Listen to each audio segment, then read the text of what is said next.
अगर जीरो की डिस्कवरी आर्यभट्ट ने की तो उससे पहले रावण के 10 सिर कैसे गिने गए? आई एम श्योर ये क्वेश्चन आपने कहीं ना कहीं सुना ही होगा, और अगर नहीं सुना है तो कोई दिक्कत नहीं, अभी तो सुन ही लिया है।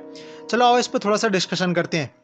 यहाँ पर सबसे पहली बात आपको समझ लेनी चाहिए कि आर्यभट्ट के जीरो की डिस्कवरी करने का मतलब ये नहीं हुआ कि इससे पहले नंबर सिस्टम एग्जिस्ट ही नहीं करते थे, या फिर इससे पहले वाली सिविलाइजेशन को काउंटिंग आती ही नहीं थी। यहाँ पर एक छोटा सा एग्जाम्पल अपन लेते हैं ब्राह्मी लिपि का, जिसमें आप देखोगे कि हर नंबर्स को एक सिंबल से रिप्रेजेंट किया गया है।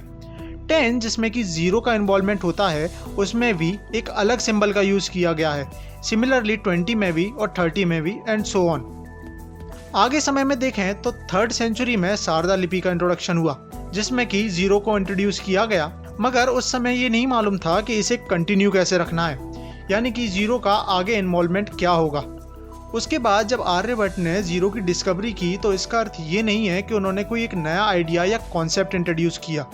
उन्होंने सिर्फ ये आइडिया इंट्रोड्यूस किया कि जीरो एग्जिस्ट कैसे करेगा नंबर सिस्टम में, और इसे हम आगे सिंबल के फॉर्म में कैसे यूज करेंगे।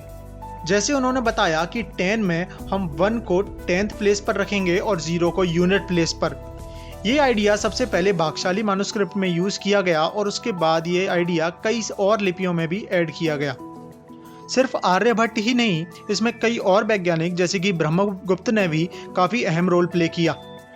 उन्होंने जीरो का यूज़ करके डेसिमल सिस्टम क्रिएट किया।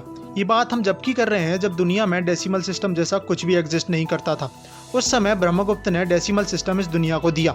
उसके बाद समय में और आगे चलते हुए 8th सेंचुरी में श्रीधराचार्य ने जीरो की प्रॉपर्टीज एक्सप्लेन की। प्रॉपर्टीज का अर्थ है कि जीरो को अरिथमेटिक कैलकुलेशन में किस तरीके से यूज़ किया जाएगा, यानी कि जब जीरो को हम किसी भी नंबर से मल्टीप्लाई करेंगे तो उसका प्रोडक्ट जीरो आएगा, जब जीरो को किसी नंबर से ऐड करेंगे तो वही नंबर आएगा।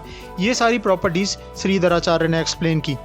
हाँ, तो इससे कंक्लूजन ये निकाला जा सकता है कि जीरो से पहले भी नंबर सिस्टम एग्जिस्ट करते थे, और इसी की मदद से रावण के 10 सिर गिने गए।